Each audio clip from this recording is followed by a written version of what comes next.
Howdy, you beautiful souls. I hope you're having a blessed day today.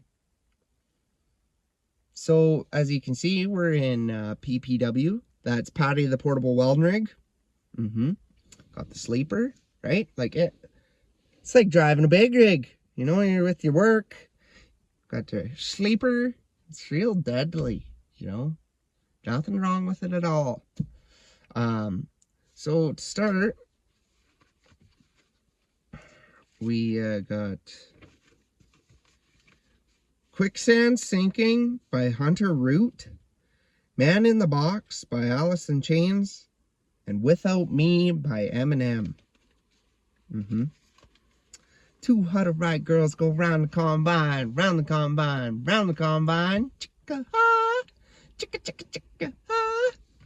Two hot-right girls go round the combine, round the combine, round the combine. Chicka-ha, chicka-chicka-chicka-ha.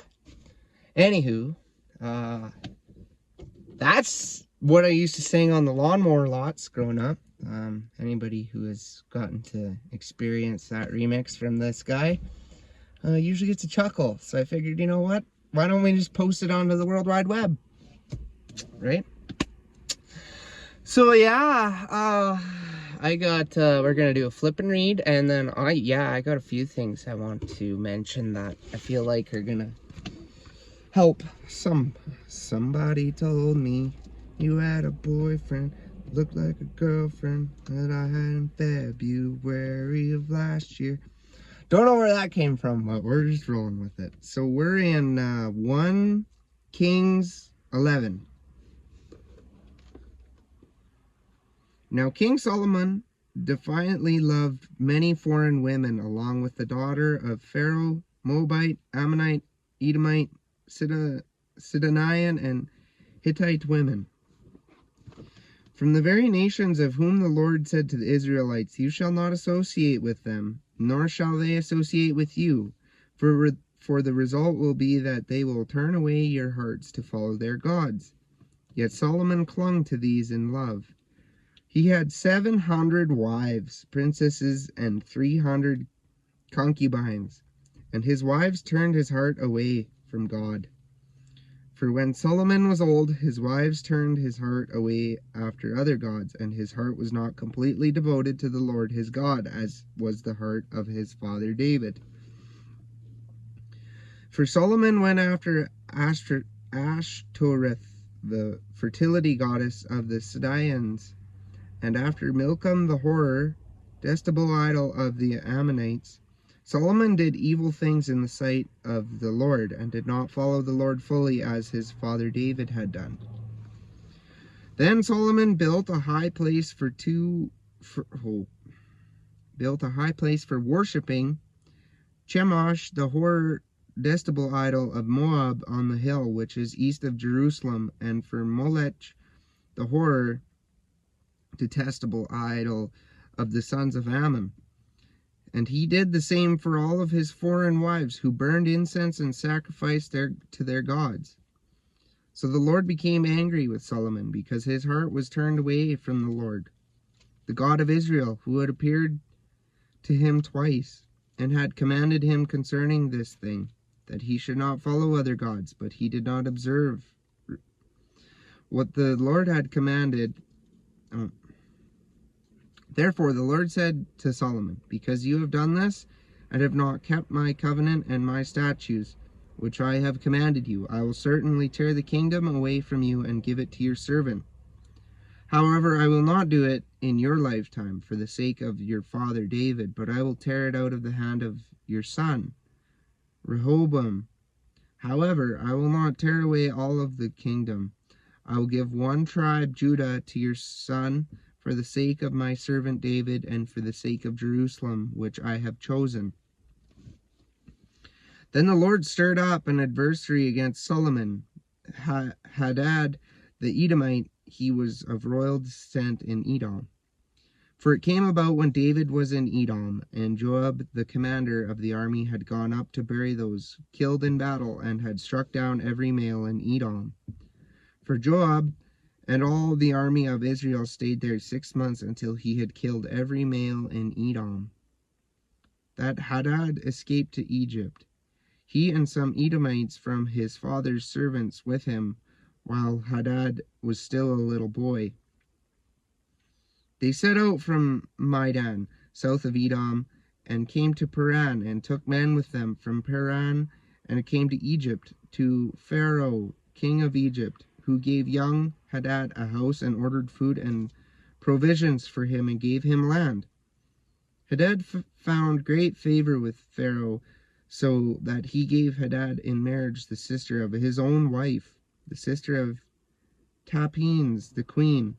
The sister of Tapenes gave birth to Genubath, Hadad's son, whom Tapenes weaned in Pharaoh's house, and Genubath was in Pharaoh's household among the sons of Pharaoh.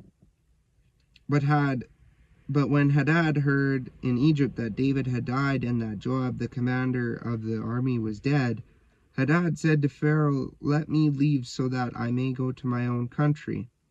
Then Pharaoh said to him, "But what have you lacked with me, that now you ask to go to your own country?" He replied, "Nothing, nevertheless you must let me go." God also stirred up another adversary for Solomon, Rezin the son of Eliada, who had fled from his master. Hadadezer, king of Zobah, Rezin gathered men to himself and became leader of a marauding band. After David killed those in Zobah, they went to Damascus and stayed there, and they reigned in Damascus. So Rezin was an adversary to Israel all the days of Solomon, along with the evil that Hadad inflicted. Rezin hated Israel and reigned over Aram.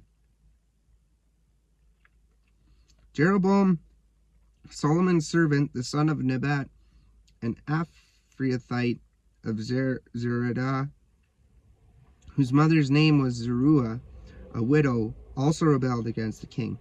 Now this is the reason why he rebelled against the king. Solomon built the Milo for fortification. What?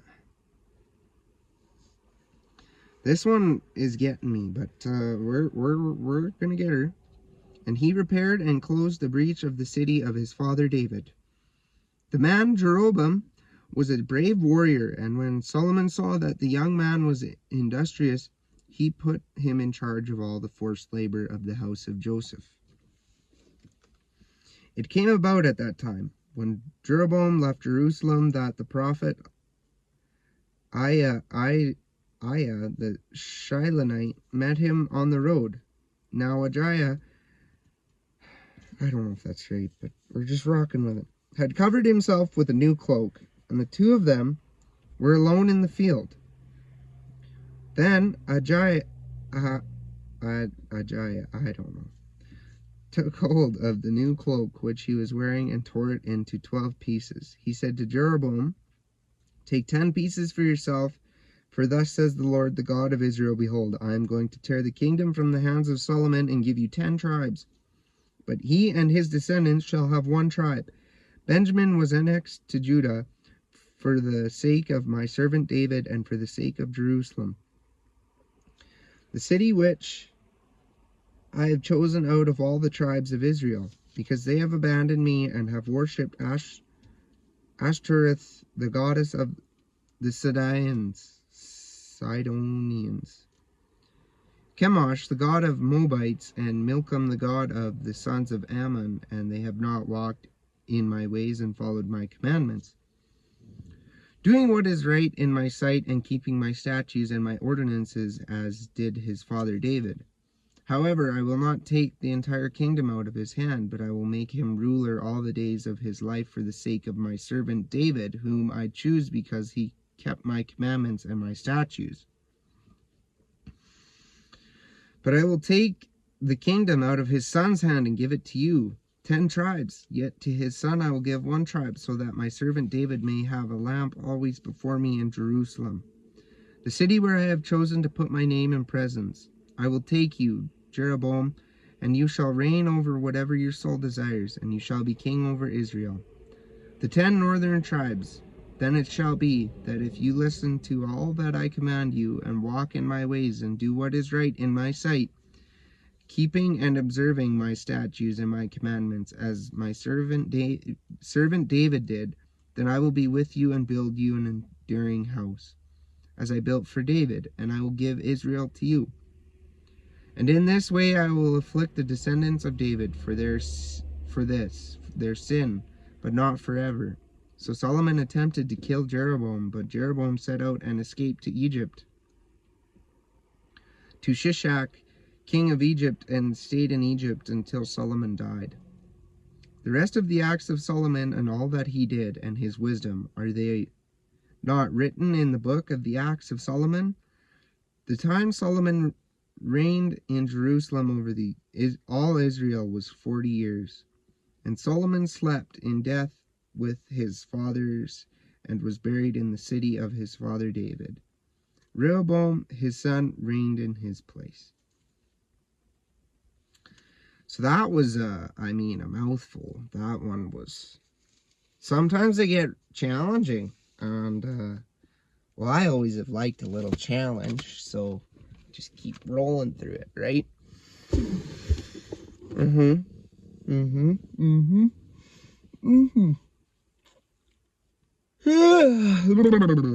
So I had this thinking thought pop back into my head. I thought about it a while ago. So I've been my spiritual journey, I've been leveling up really fast, is something I've been noticing. The last little bit. The first while I was like, oh man, is this even gonna work? Is this even working? Is anything even happening? And then I've really started to notice that oh, okay, yep, nope, for sure, yep, yep. And so one of these I had thought about is, so when I was younger, I struggled with back pain, specifically lower back pain. And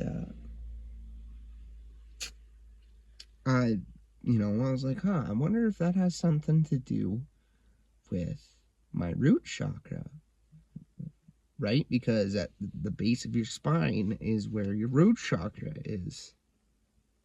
And so I look up the meaning. The spiritual causes of lower back pain relates to finances, feeling unsupported in life, or a deep-rooted fear of instability, or a lack of foundation. So I'm like, wow, doesn't that go hand in hand? Right? And so I'm thinking about it, and I'm like, okay, when I really started to work on grounding myself and healing my root chakra, my back pain just started to gradually go away. It still flares up, and I feel like that's when we are in a some sort of thinking pattern or something along those lines, right? Or worrying about money, or but yeah, I thought that was quite unique. And then I had this thought today, and I also saw another creator on here, Freya Ray is her name. I'd watched a video, and she had kind of mentioned this about how our physical body kind of tells our soul that there's something wrong. Now, I'm not a doctor or anything like that, and you should go to the doctor when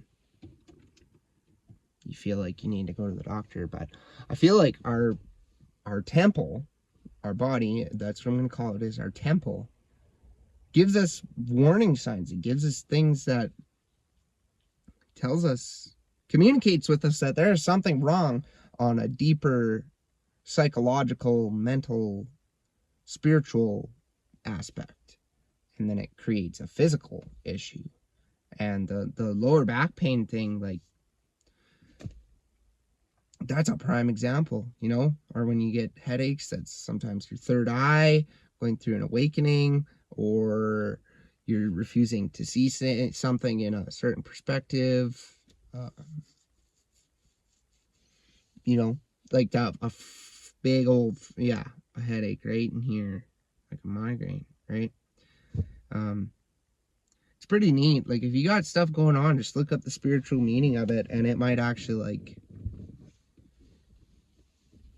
just show you something, or expose something on a deeper subconscious level that you didn't even think was a problem. You know what I mean? Got a case of the yawns, I guess. So that, I was thinking about that, and then how the lack of, like, the fear of instability and finances, right? So for myself, the past little bit, I've been really working on money, like just my relationship with it. That truck has went by too many times. Once again, I'm just gonna put this out there. I feel like I'm being targeted by gang stalkers, and somebody's gonna be like, this kid's talking crazy. He's not. He is not. The truth, it's the light keeps shining. Anyways, anywho, we're gonna get back onto the topic of, so, like, I've been like, okay, how can I spend my money as good as I possibly can? How can I be, I mean, I've always been pretty good at making do with what I got, but I've taken it right back to the basics of, like, okay, so I have this change. What can I buy myself a necessity with that, you know? And, like, yes, I have plastic water bottles. I don't know, I have 10 of the things, but I just refill them, right? So that right there. And I know you could go and get a stainless steel water bottle, which I probably should, because there's microplastics, but let's not get distracted. So, like, yeah, and I'll say this, I was really guilty. Like, I go and pick something up, and then I don't end up using it or whatever. I'd always keep it. Be like, oh, I might use it later. No, just go take it back, return it, make your, you know, that little bit of money that you return something, you know, might just buy your next meal. You know what I mean? Like, that's where I've been at in this stage of, because I have asked God for a hand, you know, and to teach me and to help me get this new beginning. And that doesn't mean it's just going to show up on a platter. God, no. No. And I shouldn't use his name in vain there. But no, he'll meet you halfway. And I feel like a big thing that we get caught up in is he gives us these lessons. He gives us these opportunities. He gives us these things to teach us so we can level up to the next chapter of our life. And I've said that before, and I'm saying it again because it just, right? So I've been taking back finances, right back to the basics, you know, taking that back to the basics, taking my mental health. And then I had another thought about the video that I posted talking about wounds. And I also have to understand there is an attachment of resentment in there, is something that I analyzed. And it actually stems to more of a resentment for oneself because I allowed that to happen. But I also have to forgive myself because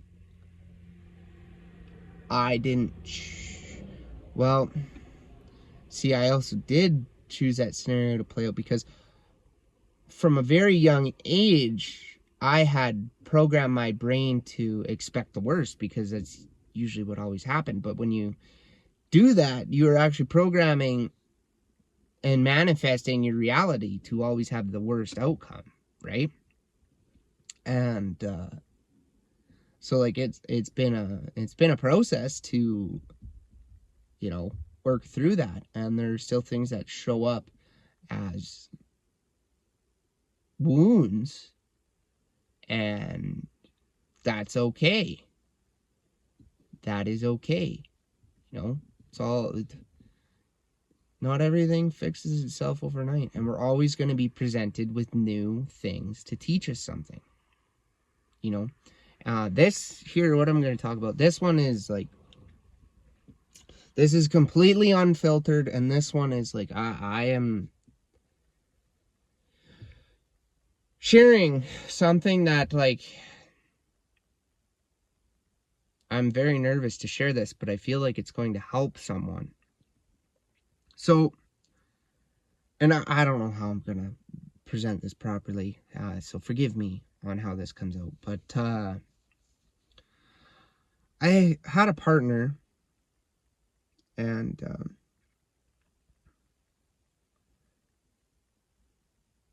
okay, so this is for my men who understand this. Okay, so, oh man, I can't believe I'm talking about this, but I'm just saying, screw it. We're just doing it because it might help someone. So, you know how it feels when you get blue balls?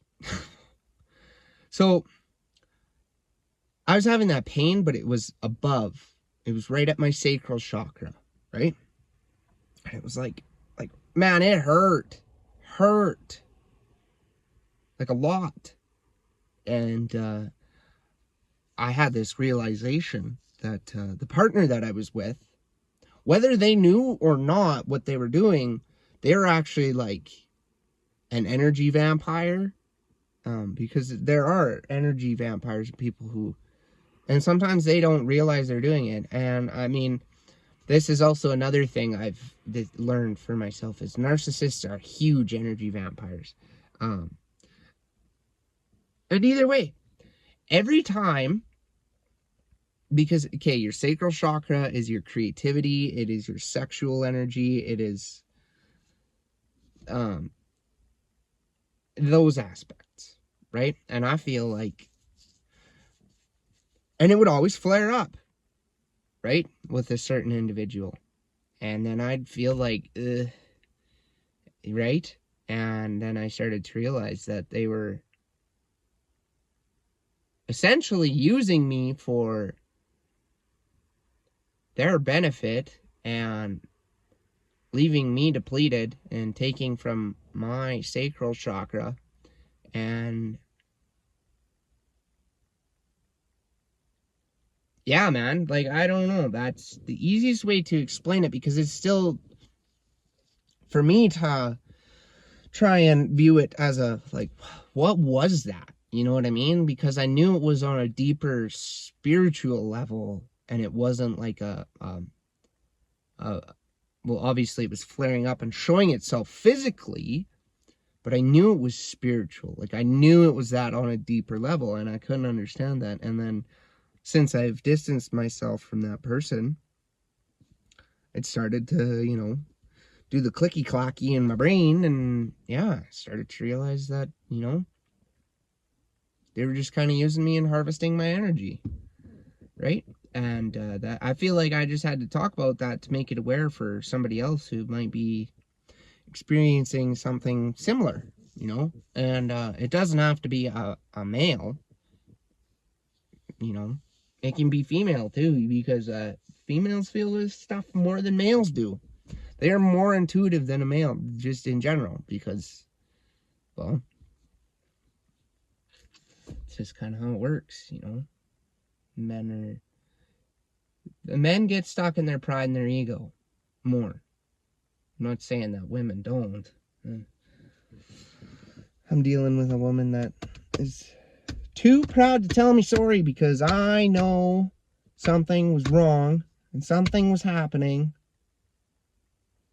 And here comes the wounded lane, because it really, you just got to release it, because it's the past, you know, and understand that I have a beautiful beginning right in front of me. You know, I'm talking about this. I want to share it because I want other people to use it as a stepping stone of helping them on their journey. But then there's the part of me that's like, it's wounded, Lane. And I'm trying to come from share the message, portray a positive message, and not be wounded and not in the lower frequency, right? So that's where it gets conflicting for myself, because I'm like, where is the line? Anywho, I continuously release it. Understand that everything happens for a reason. It is here to teach us. I can't say that enough. Just sometimes it gets very overwhelming, right? That's all part of it. So here we are, choosing to do what's best for us. Got the croissant trench. Now we're in the distraction mode. So, yeah, I think that's about all I'm gonna share for this episode. You know, yeah, if you got someone in your life that's an energy vampire, you know, they're gonna lose it when you stop feeding into their games and their tactics and their manipulation, and they're gonna start to go crazy. But let them, you know. Once again, those are their choices, and it is your choice to distance yourself from that person or that thing.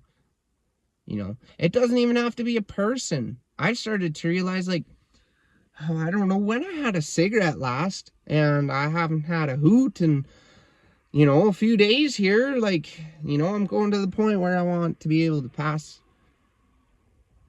a drug test every single time. I mean, I always take a tolerance break, you know, and make sure that I can pass my own and don't have to use a bag, because I also don't know where that's coming from, but we're talking about it, I guess. But that is it takes your energy. Cigarettes, you know, and I don't know, man, like the constant topic of, like, is marijuana frowned upon, or, like, you know what I mean? And if you're not, it's intention. If you're using it for the highest good of, because, like, when I smoke, I'm always like, okay, I'm gonna smoke this, and then I'm gonna, like, analyze, and I also use it of a way of connecting with my intuition on a higher level, right? I know you can use it as an escape or whatever, but yeah, once again, we're just kind of rambling here, and you got to be careful. There's a lot of things that take from your energy, you know? Yeah. So it cut out right at the end, right when I was going to say goodbye, because, you know, I can't say goodbye the first time I say I'm going to, and then I go on a tangent like I'm right now. Anywho, I hope this helps someone. I really do. You know, I feel called to share these messages, even though there's some parts that I'm like, oh, you're really exposing yourself, but that's okay. That's part of the journey. I trust my inner knowing that that is going to help someone, and that is what I want, is to help someone. So I am proud of you. I love you. I hope you have an amazing day. I hope you can see things in a different light, and that your healing journey is going great. Anywho, toodaloo!